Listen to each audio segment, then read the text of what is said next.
In this lesson, we're going to go over the fundamentals of Live's mixer. At its most basic, a mixer is simply a device that adds up signals. In a professional audio mixer, or DAW like Ableton Live, mixers do a lot more than that. Let's take a look at what you need to know right now about Live's mixer. Here I'm using the follow along A set if you want to follow along. Over here on the right, we can see which aspects of the mixer are visible.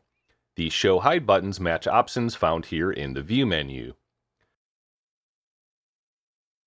Presently, only the controls that Ableton labels as the mixer are visible. Let's look at these and then we'll look at the other components. Each of our tracks has the exact same controls: volume, solo, mute, and pan, with the exception that MIDI tracks without an instrument will not have all of these until an instrument is added. To make an individual track louder or quieter, just move the volume slider up or down. If you want to hear only one track, click on the S to solo this track, and this will mute all of the other tracks. Ableton calls the boxes with the numbers in them track activators, but really they're usually just called mute or in some cases cut. Mute means that you won't hear the track's output, just like when you press mute on your phone. Or if you want to move a sound left or right in the stereo field, use the pan knob. To reset a knob or slider, just double-click on it. Now, over here on the right we have the master track, which was briefly discussed in the lesson about the browser. The master track is always there, and there is always only one of them in Live. This is where all of the sounds from all of your tracks travel to and mix together before leaving your computer for your headphones or speakers.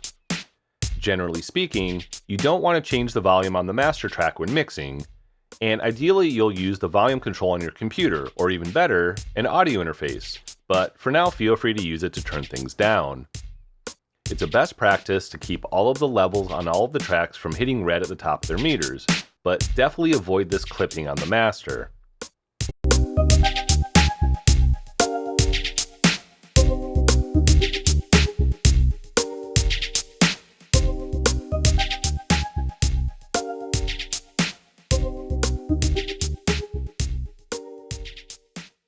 For your convenience, I've already added a limiter to the master track to make sure that the levels don't go too high if you're working on headphones. Let's now take a quick look at the other mixer-related features in Live. Starting with I/O, this shows our routing options for the inputs and outputs of the tracks. We use these choosers when recording audio and MIDI, and also for some other intermediate and advanced uses. You can see how all of our tracks are routed by default out to the master track. By the way, you won't need to use the I/O choosers in this course. Now let's jump down to the bottom. C refers to the performance impact, and it shows you the CPU usage on each track.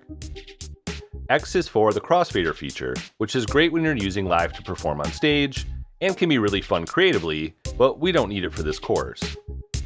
D here means track delay, and can be ignored most of the time, and definitely can be ignored during this course. And M, this is for our mixer proper. S and R work in tandem and stand for sends and returns. Going into the sends and returns isn't necessary for this course, but they can be a lot of fun, and they are very useful and used all the time, so we are going to mess with them a little bit. These concepts don't click right away for many people, so don't worry here if you feel a little confused, that's totally normal. These are most commonly used for sharing reverb and delay effects, which is why Ableton has already created them for us in the default set.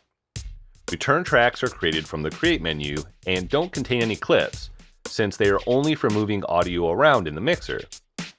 In Live, sends are always paired with the returns. For example, send A on every track copies the signal from the track and sends it to return A. Same with B, and so on if you create more returns.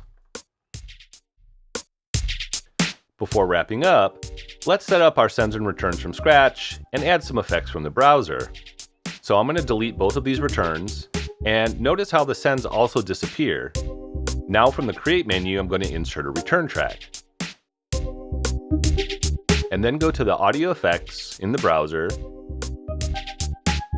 and find reverb in the reverb folder, and then drag it anywhere on the return or down here where it says drop audio effects here in the device view. Okay, let's repeat this process.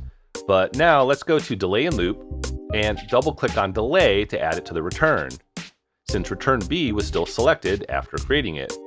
We could have done this shortcut before, but I wanted you to see it done both ways. Now make sure that this dry-wet parameter is set to 100% when using these on a return. And this is so you don't just accidentally make your unprocessed sound louder for no good reason.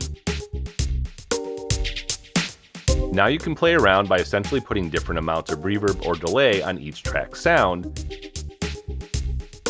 And then you can turn up or down the entire effect before it goes to the master track, along with the unprocessed dry audio from the audio and MIDI tracks.